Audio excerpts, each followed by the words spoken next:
Hello and welcome to another video in accounting. We are continuing our discussion of depreciation methods. There are already 3 videos on the channel. The first one talks about what depreciation is and why we need it. The second one talks about the first method of depreciation, which is the straight line method. The third video talks about the second depreciation method, which is the unit of production method. So do watch those videos for more information on the topic. In this video, we are going to talk about the third of the depreciation method. So this is going to be the last video on depreciation methods. So what is depreciation? Depreciation is the allocation of the cost of the asset to expense over the useful life of the assets. Now businesses purchase assets with the intention of using them for a number of periods. As they are used in each of these periods, these assets help business earn revenue. Since in accounting anything is used becomes expense and these assets are used in each of these years, so the cost of this asset should become expense in each of the years, and this expense is known as the depreciation expense. Once depreciation is calculated, it has to be recorded. So the journal entry would be to debit depreciation expense. This will record the usage of the asset in that period, and credit will go to accumulated depreciation for that asset. Remember, we are not going to credit the asset account itself because of the accounting concept called historical cost concept, which tells us to keep the asset value, original value, intact and not to reduce it. So if we credit that in this transaction, it will reduce the value of that asset, which will go against that accounting concept. So instead of reducing crediting that account, we credit the accumulated depreciation account. This will collect the depreciation for this asset, which we will then deduct on the balance sheet from the value of the asset to give us the net book value. Let's talk about the depreciation methods. There are 3 methods. We have a straight line method, unit of production method. Both of them are discussed in separate videos available on the channel. And the last method is the reducing balance method.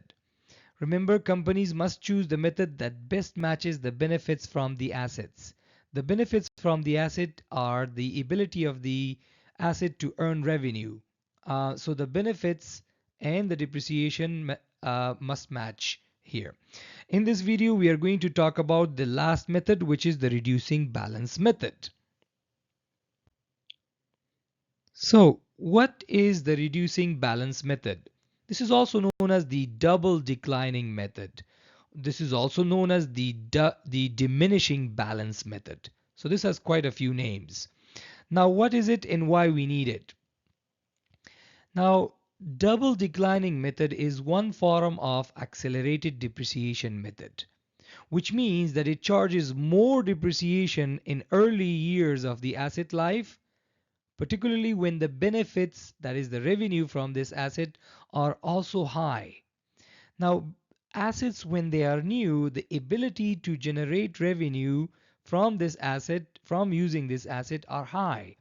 So the depreciation should also match this pattern of benefit. So depreciation should be high too in the early years. As the asset ages, the benefits decrease and the cost of repairs increase. So the depreciation should also decrease because the benefits from the asset decrease. Here's an example to understand you. This line represents the life of a business, which is divided into periods of 1 year. Call them accounting period. So here, this business purchased a truck.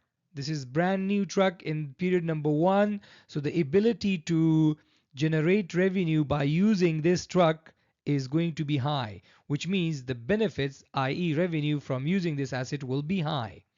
The repairs will be low. Similarly, for year 2, again, the benefits are going to be high from the usage of this truck, and the repairs will be low. Now, as the asset is being used, it is aging. So the benefits from this asset will continue to decrease. So maybe in year 3, the benefits will be low and the repairs will be high. This will continue in the other years as this asset is used until the asset life ends. So you can see that the benefits are high in early years of this asset. So the depreciation should also match that. As the benefits decrease, so should the depreciation as well. Here is a summary. Depreciation expense should match the benefits pattern. So benefits, that is revenue, are high in early years and low in later years. So depreciation should be high in early years and low in later years.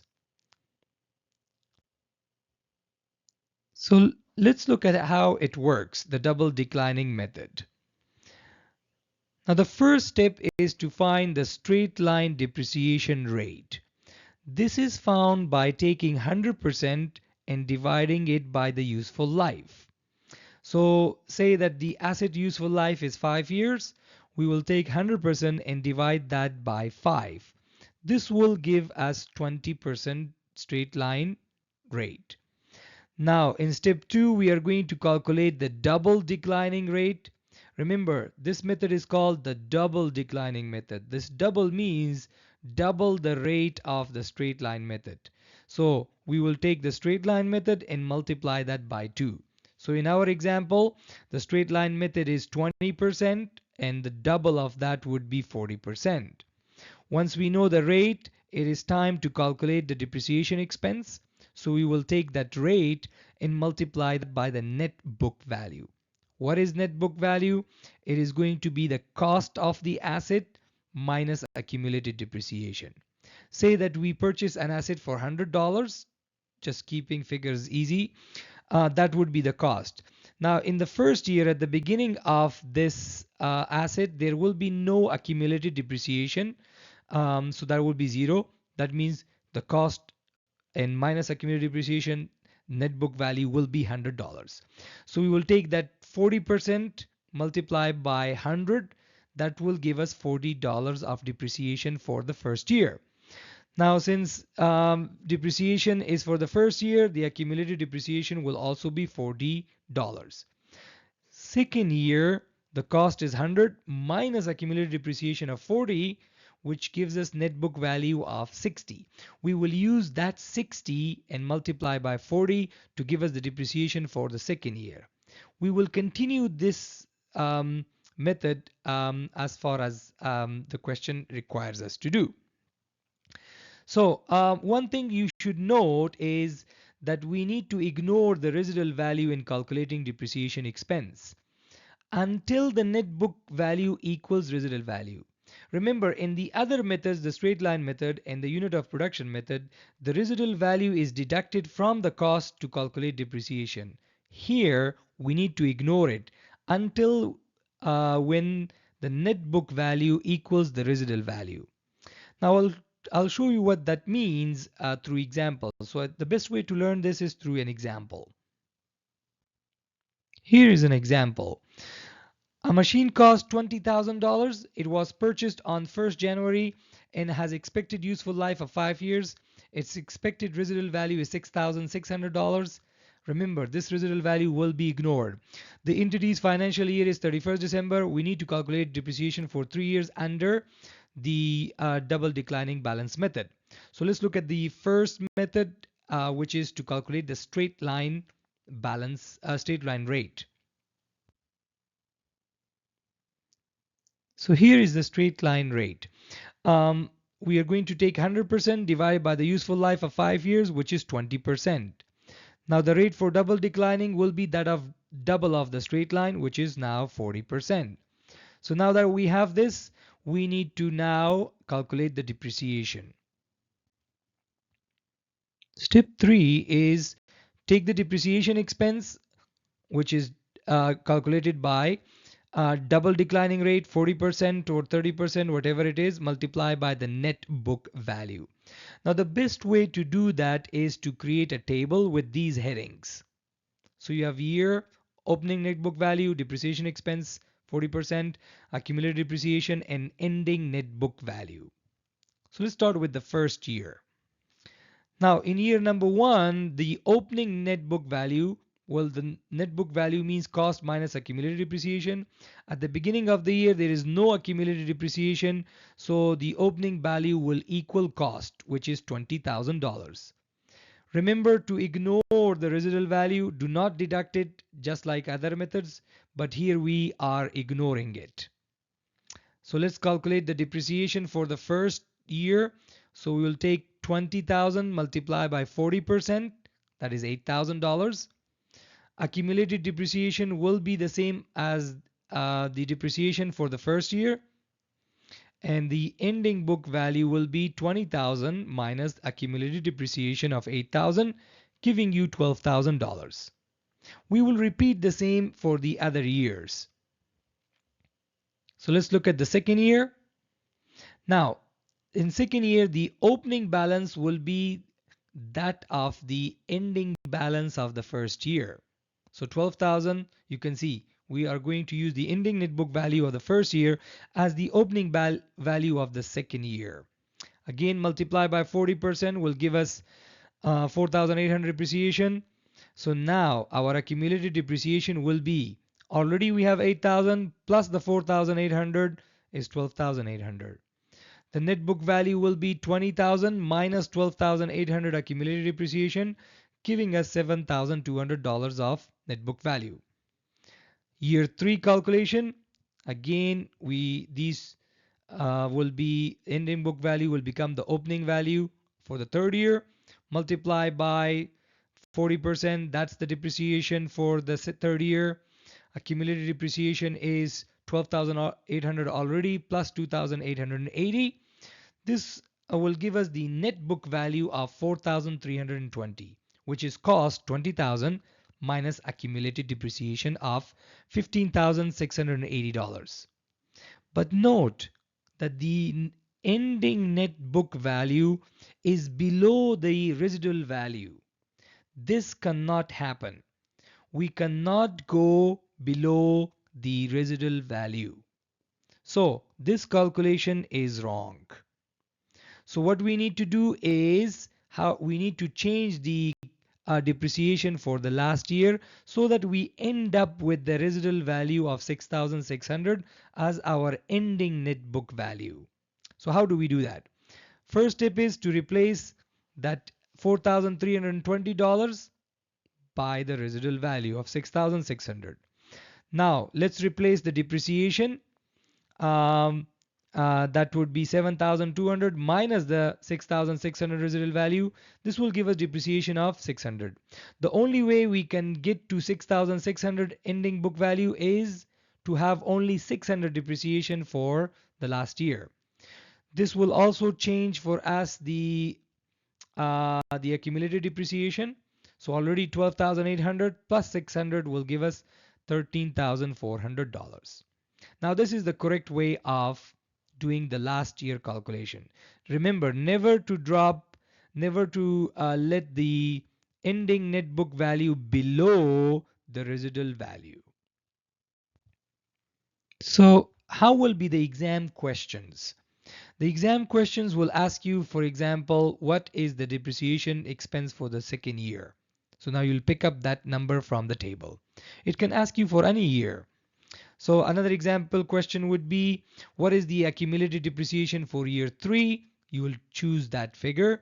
And finally, the question might ask you, what is the book value for year 2? And that will be the answer. We will look at one more example to help us fully understand this. And here is the example. Moon Entertainment purchased a machinery for $15,000. The residual value of the asset is $3,000. Remember to ignore this. It depreciates it on the reducing balance method at 30% per year. So what's the depreciation for 5 years? Now luckily in this question we are given the rate for double declining, so that will save us our step number 1. Step number 2, we can straight go on to calculating the depreciation expense by producing that table of ours. So here is how the table will work.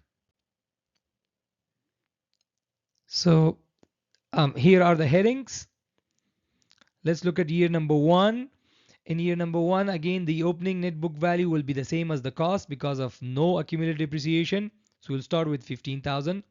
Remember to ignore the residual value of 3,000.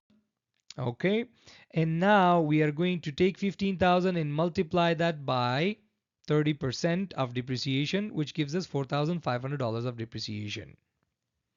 What is the accumulated depreciation? Well, this will be the same as first year depreciation, 4,800, and the ending net book value will be cost minus accumulated depreciation. So 15,000 minus $4,500. Now, for the second year, the opening net book value will be that of the ending net book value of the first year.